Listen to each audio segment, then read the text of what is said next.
If you have questions, concerns, and are just lost when it comes to planning for retirement, meet Steve Hoyle and Derrick Caldwell of the Hoyle Financial Group. You know, amongst the conversation of a volatile market, you have lots of folks out there debating of the future of Social Security. It's a big conversation. And get this, according to the U.S. Census Bureau, over 10,000 baby boomers turn 65 every single day. So that means they're making decisions right now about things like Medicare and Social Security. Here's Jill Schlesinger and Teresa Giudici on CBS Mornings. There's been a 13% jump this year in people claiming retirement benefits early, despite permanently reduced payouts. Would that then argue that you should claim Social Security early? Because no, not yet. Okay. Not yet. Wait for the maximum benefit. Don't haircut yourself now, anticipating it will be cut later. All right, good advice there. But, you know, like I said, lots of folks are making decisions right now about when to claim Social Security, and they're basing it on fear, whether it's, is the money going to be there when I need it? Is Social Security going to be there at all? What should the decision really be based on? Well, I definitely say fear should not be one of them. And that's something where, guys, Social Security might look different 10 years from now. And it probably will in some way, shape, or form. But people who are getting Social Security are the ones voting. So if you don't want to have a job and you work in Congress, cut Social Security. Tell you right now, you'll be out of a job real quick. So there's going to be something that'll change, and we'll have to kind of roll with the punches and maybe allocate it, a little bit differently. But when you look at your portfolio as a whole, that's one of the things you want to look at. But look at your income too. Is it worth waiting? And if you do wait on Social Security, what's your alternative? Do you have enough assets to replace that income, to meet your lifestyle and everything? Those are the things that really go into a lot of the details on ages, because, she says 67, right? Full retirement age. She's telling you to wait till 67.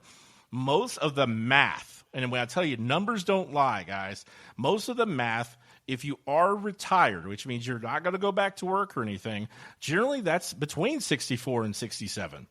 So I'm one of those that, hey, if it makes sense math-wise and everything, and I tell everybody just the same thing when that's that first question they roll off a lot of times about Social Security.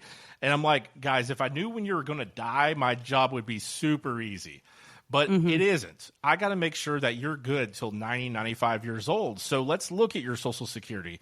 We also look at longevity in your family too. Hey, that's something, it's not exact science, but let's look at it. If you have a mom who's 103 years old, man, we got to plan for longevity there. But we look at alternatives. We look at long-term care too. Where are you if you need long-term care, where are you going to get that money from, right? And one thing about Social Security that a lot of people forget too, it's not like you lose the money. So in other words, if you take it and you blow it all, then it's gone.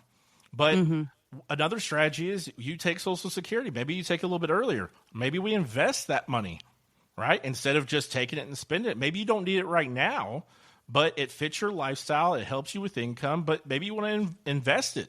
You can do that as well. You can use it to pay off debt. There's a lot of things where Social Security can be a tool earlier than 67, but you got to know a lot of things about your lifestyle, keeping budgeting. I know the big B word, right, that everybody hates.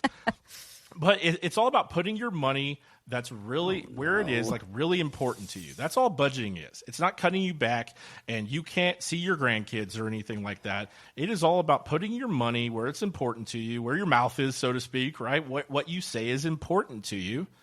Yeah, budgeting just means putting your money where your mouth is, right? Where you think is important, what you tell everybody that is important in your life, it's putting money aside for that. If you want to travel, if you want to see your grandkids and everything, great. But we're going to focus on that. We're going to plan for trips during the year and things like that, where you can put your money where it's important to you. That's all budgeting is, guys. It's not a scary thing. It's not like, hey, I'm your financial advisor that's going to sit here and tell you where to spend your money and what to do. No, you're telling me where you're spending your money. So I can make sure that your retirement is what you want it to be. And Social Security is a big part of that, but it's all where the numbers match up. The alternatives, what are you going to do for income, things like that, because at 62, the math is not in your favor if you take Social Security, guys. I mean, you really have to have the income at that point, but eventually between Medicare costs increases as well as just inflation, it's going to start to eat away at you. So it has to be a part of your plan, and it has to be something that we run through our Social Security Analyzer software, and we really focus on that. And because that's just one piece of the pie, but it is very important, one of them. So what are your alternatives, guys? If you're going to wait for Social Security or you're going to take it early, because either way, you have to have an alternative. If you take it late and you wait, what are you going to do for income now? If you take it early, what are you going to do for income 10, 20 years from now? Either way, there's nothing that's a free ride. There's always a drawback, whether it's an investment, a strategy, Social Security, anything like that. There is a drawback down the road, so you got to plan for that. And what you're saying is this analyzer that you use, basically a Social Security optimization report, is that going to help basically lay out with your other assets, all these other puzzle pieces, creating your retirement, dream? It's going to tell you when the best time to take Social Security is. Am I reading you right there? Yeah, absolutely.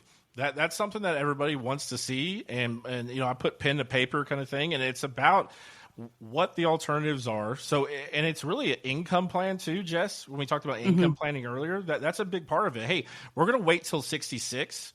That's the best time for you to take Social Security. So this is what we're going to do from 64 to 66.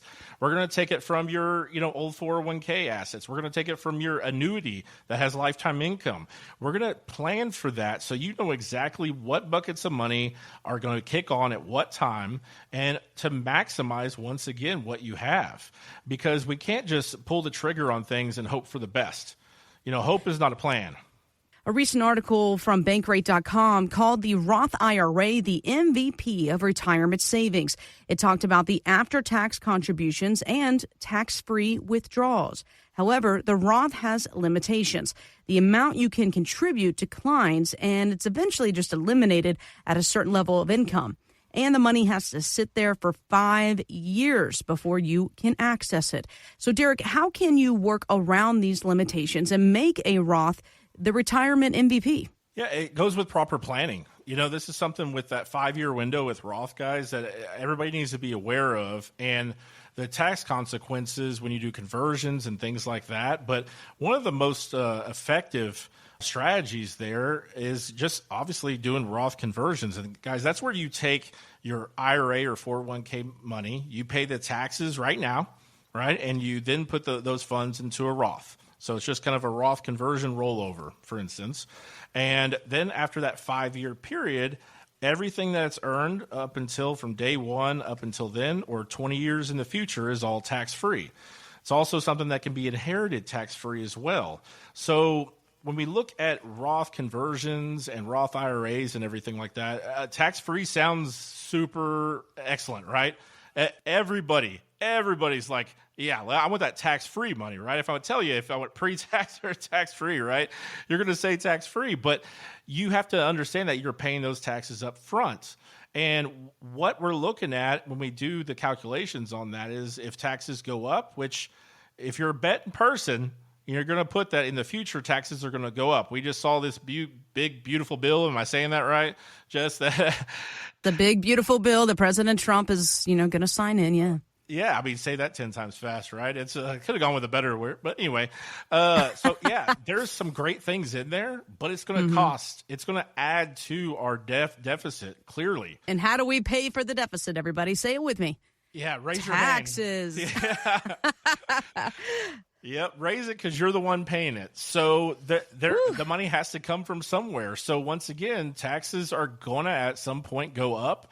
So we're going to take that and maximize it by maybe doing some conversions now. But we're also going to help your beneficiaries, guys, because maybe you're 70, maybe you're 75, and you're sitting here going, I don't know if I have 5 years, and I hope you do and everything, but that's a fact of life that's the one thing, right? Taxes and death are the guarantees. But how about converting those funds at your, say, 12 or 15% taxes versus your kids' 30 or 40%? Right. So if, in other words, maybe you take the hit now, but when you pass away, your kids get to inherit that tax free versus paying a much higher tax rate. Because I don't care who you are, what stage of life you're in, or anything. I think we all have one thing in common is we do not want the government to get any more of our money than they already have. Yeah. Sure. Yeah, we go our whole life paying taxes and everything. It's everywhere. Even when you're 16, the first part-time job, you get that check and bam, hit you in the face that you didn't earn a lot of money. That's right.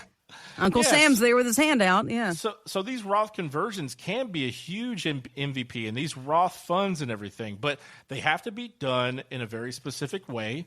And we calculate that all for you. And generally, it's a 5 to 10 year plan, guys, because that's the most efficient. I remember years ago, still remember this to this day. I mean, it must have been 20 years ago at the bank. Yeah. I had a guy who converted his funds $400,000 just at one time. Wow. Yeah. I feel like, what? Yeah, at that time, he paid 48% tax. They literally took almost half of it. And his reasoning was, I want the government out of my money. I don't want to owe him anything. I want to be done. Yeah. And hopefully, 20 years later, that worked out for him and everything. But it takes a long time to recover from that. And it also goes to how you invest them. So if you're a CD person and you're going to take those funds and put it in a CD Roth or a fixed account, a money market, and you're getting 3%, mathematically, guys, you will be passed away long before you earn that money back that you pay in taxes. So that's also something you have to think about, is how are you going to invest that? In the market, obviously, highest risk, highest reward, but you can gain that tax money back. And in the future, it will hopefully pay out huge for you on tax-free money.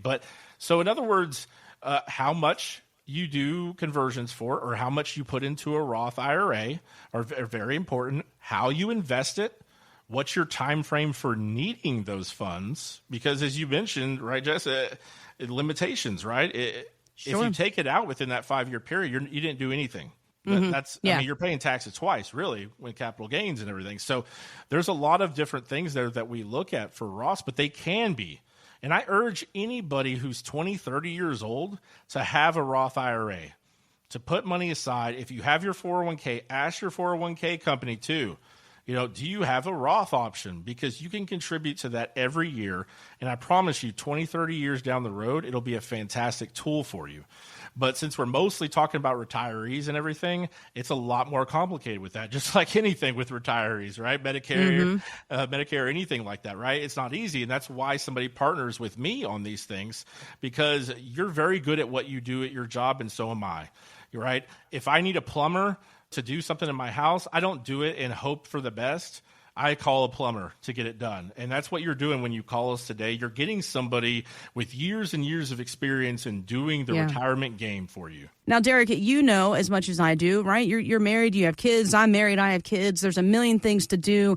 Just getting to the grocery store feels like, I won the battle. I got there and got that done. So a lot of people, look, we're busy. We got a million things going on. So what do you say to the folks that are like, not during the summer, or I'll do it after this or after that? Well, tomorrow never comes for some people. Absolutely. And it is only important until it's emergency a lot of times, right? I mean, that's how we, I still, right now, it's been 2 weeks and I haven't got my daughter glasses and she's complaining about it. I know, shame on me as a bad father. I did the Zenny thing and got glasses through there. She didn't like them. We returned it and still haven't gotten her glasses, guys. And shame on me for doing that, because I preach this every day that you need to take action. You can sit around and you can wait. You can do that. But there are negative consequences to waiting. Anytime you do that, planning never hurt you. Promise you. Like sitting down with somebody, getting the good, the bad, the ugly, knowing where you're at, and knowing how to maximize or go into the future is going to be key here. And here at Hulu Financial, education is huge for us, guys. We do education classes all over Texas all the time because it is very important to us. So I'll tell you, complimentary retirement planning, that's what we do here at our firm. Anybody who calls, next 20 callers, let's do 20. Let's just make my book very, very busy for the next little while. But call us today, because the worst thing that happens to you is you walk around after that meeting knowing exactly where you are and where you need to go. And if that's the worst thing that happens to you that day, hey, great job. You've had a good day there. But it is very important that you take action and do something about it, because some of the worst situations I've seen over all these years and everything is largely due to inaction. and just thinking that tomorrow will come around, or I'll pay off this debt, or I'll maximize my investments and things like that. I'm making 6%, but it's a 401k I've been with for 30 years. Okay, but it's not working for you. Don't sit there and accept mediocrity. Do something about it.